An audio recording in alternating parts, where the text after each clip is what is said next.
નમસ્કાર વિદ્યાર્થી મિત્રો, આપણા જીવનમાં ક્યારેક એવી પરિસ્થિતિ આવે છે કે આપણને બીક કે ભય આપણા મનની અંદર ઉત્પન્ન થાય છે. તો આ પરિસ્થિતિ એટલે શું?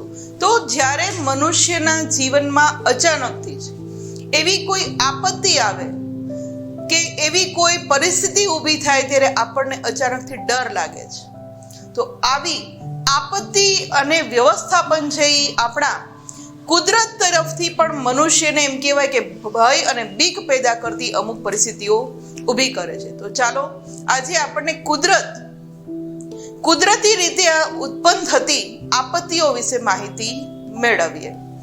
સૌપ્રથમ વાત કરીએ વિદ્યાર્થી મિત્રો, તો આપત્તિ શબ્દ, આપત્તિ એટલે મુશ્કેલી એવો શબ્દ જ જો આપણે સાંભળીએ, આપણા કાને પડે આ શબ્દ એટલે તરત જ આપણા મનની અંદર ભય અને બીકનો ભાવ જાગે છે કે શું મુશ્કેલી આવી. ઘરની અંદર પણ વિદ્યાર્થી મિત્રો આપણે એમ જ બેઠા હોય ને અચાનકથી કોઈ વ્યક્તિ બોલે ઓહો મુશ્કેલી આવી પડી છે, તો તરત જ આપણને મનની અંદર એવું થાય કે શું થયું હશે, તરત જ બીક લાગે છે, ભય લાગે છે. એટલે કે આપત્તિ શબ્દ જ જ્યારે આપણે સાંભળીએ છીએ એટલે આપણને બીક અને ભય ઉદ્ભવે છે. આપત્તિને આપણે સામાન્ય વ્યવહારમાં આપણી જે સાદી સરળ ભાષામાં કહીએ તો આપત્તિ એટલે શું? તો એને આપણી ભાષામાં આપદા, હોનારત કે પ્રકોપ એવા નામે પણ આપણે ઓળખીએ છીએ. અને આપત્તિ આવે છે તો સાથે સાથે શું લાવે છે? તો કે મનુષ્યના જીવનની અંદર ઘણું બધું નુકસાન અને વિનાશ થાય એવી કલ્પના આપણને આવ્યા વિના રહેતી નથી. આપણે ઘણીવાર કહીએ છીએ, ન્યૂઝપેપરમાં વાંચીએ છીએ, ટીવીના ન્યૂઝમાં આપણે સાંભળતા હોય કે કુદરતી આપત્તિ આવી પડી, તો તરત જ આપણને ખ્યાલ આવે છે કે ઘણું બધું નુકસાન થયું હશે, કેટલાય લોકોએ જ પોતાના જાન માલ ગુમાવ્યા હશે. એટલે કે વિનાશ છે એ આ આપત્તિ પોતાની સાથે જ લાવે છે. અને આપત્તિના જે કંઈ જોખમો છે, ચાલો આજે આપણે આના વિશે જાણકારી મેળવીએ કે કઈ કઈ આપત્તિ મનુષ્યના જીવનમાં કુદરતી રીતે આવે છે. આગળ વાત કરીએ વિદ્યાર્થી મિત્રો, તો અછત અને રાહત કામગીરી માટેના જ્યારે પણ કોઈ વસ્તુની અછત થાય તો તરત જ આપણે એના માટે રાહત મેળવવા માટે આયોજન કરીએ છીએ. પાણીની ઉનાળાની અંદર અછત ઊભી થાય તો તરત જ આપણી સરકાર છે એ શું કરે છે કે આયોજન કરે કે જ્યાં પાણીના જરૂર છે ત્યાં એક યા બીજી રીતે પાણી મોકલાવવામાં આવે છે. એટલે કે આયોજન કરે છે. તેના માટેના કારણો છે એ તરત જ આપણે શોધી કાઢીએ છીએ અને એના ઉત્તર ગોતી કાઢીએ છીએ. પણ જ્યારે આવી કુદરતી કોઈ એવા કારણો બને કે સંજોગો એવા આવે છે કે આ જાણકારી આપણને મળતી નથી, ત્યારે આપણને આ કુદરતી આપત્તિમાંથી બચવાના ઘણા અલગ અલગ આયોજન આપણે કરવાના હોય છે.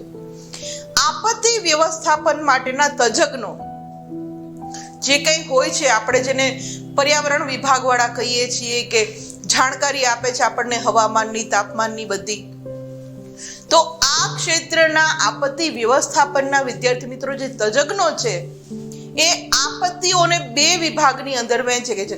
ખરેખર આપત્તિઓ કેટલા ભાગની છે? તો કે બે ભાગની હોય છે. આ ઇમેજમાં જે આપણે આપત્તિઓ જોઈ શકીએ છીએ.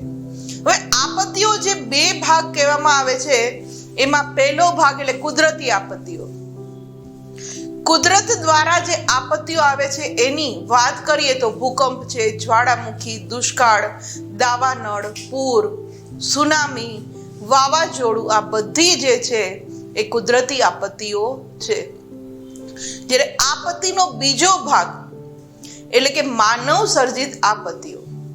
ક્યારેક માનવ એવી પ્રક્રિયા કરે છે કે આગ લાગે, ઔદ્યોગિક અકસ્માત થાય, મોટો ઉદ્યોગ હોય અચાનક એની અંદર આગ લાગે, કે કોઈ મશીનરીમાં કોઈ ખોટ ખાપણ ઊભી થાય જેને કારણે અકસ્માત થાય, બોમ્બ વિસ્ફોટ માનવ કરે છે, હુલ્લડો કરે, તો આ બધી છે એ માનવ સર્જિત આપત્તિઓ છે જે આ ઇમેજમાં આપણે જોઈ શકીએ છીએ. આગળ વાત કરીએ વિદ્યાર્થી મિત્રો, તો જે કંઈ આપત્તિઓ છે, પછી કુદરતી આપત્તિ હોય કે માનવ સર્જિત આપત્તિ હોય, આ જે ઘટનાઓ બને છે, આ ઘટનાઓને કારણે ભારે વિનાશ અને હાનિ પહોંચાડનારી હોય છે. જે કંઈ ઘટના બને છે, પછી માનવ નિર્મિત દ્વારા બોમ્બ ફોડવાની ઘટના થાય તો પણ એમાં હાનિ પહોંચે છે, કેટલાનો વિનાશ થઈ જાય છે, કે કુદરતી રીતે પૂર આવે છે તો પણ ઘણા લોકો એમાં મૃત્યુ પામે છે. એટલે કે કોઈ પણ ઘટના બને એ માનવ નિર્મિત હોય કે કુદરતી હોય, આ ઘટના છે એ વિનાશ અને હાનિ પહોંચાડનારી જ હોય છે. અમુક એવી આપત્તિઓ છે કે જેની પૂર્વ આગાહી શક્ય છે, જેમ કે પૂર છે, સુનામી છે, વાવાઝોડું છે અને દુષ્કાળ. આ આપત્તિઓ છે એની પૂર્વ આગાહી શક્ય છે, કારણ કે જ્યાં નદીઓ મોટી મોટી વહે છે ત્યાં ભારે વરસાદ થાય તો તરત જ આપણો તંત્ર છે એ એલર્ટ કરે છે કે ભાઈ પૂર આવવાની સ્થિતિ છે, તમે લોકો સ્થળાંતર કરી જાઓ, એટલે લોકો સ્થળાંતર થઈ જાય તો બચી શકે. સુનામી આવવાનું છે તો પણ આપણને દરિયાના મોજા અને તેના અવાજ ઉપરથી ખ્યાલ આવે છે કે ભાઈ હવે અહીંયા કંઈક નવી ઘટના બનવાની છે, તો તરત જ જો આપણે એલર્ટ થઈ જઈએ, પૂર્વ આગાહી મળી જાય તો આ જે ઘટના છે, આ જે આપત્તિઓ છે એમાંથી આપણે બચી જઈએ છીએ. વાવાઝોડું છે, દુષ્કાળ છે, આ બધી એવી કુદરતી આપત્તિઓ છે કે જેની આગાહી શક્ય છે, જે આ ઇમેજની અંદર આપણે જોઈ શકીએ છીએ અલગ અલગ આપત્તિ. ત્યારબાદ વિદ્યાર્થી વાત કરીએ તો આનાથી આ જે કુદરતી આપત્તિઓ છે કે જેની પૂર્વ આગાહી શક્ય છે, જો એ આગાહી મળી જાય તો તેનો બચાવ કરવા સમય મળે છે. કારણ કે અગાઉથી આપણને ખ્યાલ છે, આપણે ઘણીવાર વિદ્યાર્થી મિત્રો ટીવી ઉપર હવામાન ખાતાના સમાચાર સાંભળતા હોય તો ચોમાસાની અંદર આગાહી કરે છે કે ભાઈ આ તારીખોએ ભારે વરસાદ પડશે, તો નદી કિનારે રહેતા લોકો તરત જ જોઈ આ સમાચાર સાંભળે તો એની પાસે સમય રહે છે કે ભાઈ આ તારીખોએ વધારે વરસાદ થશે તો આપણે અહીંથી ખસી જઈએ. તંત્ર દ્વારા એ લોકોને એલર્ટ કરવામાં આવે છે, સ્થળાંતર કરાવી દેવામાં આવે છે, એટલે કે બચાવ કરવા એમાં સમય મળે છે, એટલે જાનહાનિ નિવારી શકાય છે. જ્યારે ભૂકંપ, જ્વાળામુખી અને દાવાનળ, આ ત્રણ એવી કુદરતી આપત્તિઓ છે કે જે પૂર્વ આગાહી એમાં શક્ય નથી. કારણ કે ભૂકંપ અચાનકથી, કારણ કે એ તો પૃથ્વીના તળથી ધ્રુજારી ઉત્પન્ન થાય છે એટલે એમાં શક્ય નથી.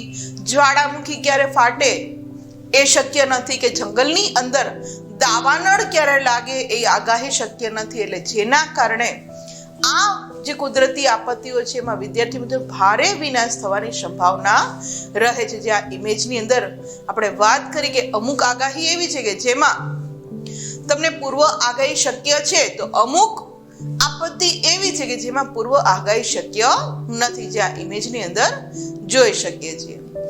આગળ વાત કરીએ વિદ્યાર્થી મિત્રો તો કુદરતી આપત્તિઓ પૈકી કેટલીક આપત્તિઓ છે કે ભૂકંપ છે, વાવાઝોડું છે, સુનામી છે, પૂર અને દુષ્કાળ છે.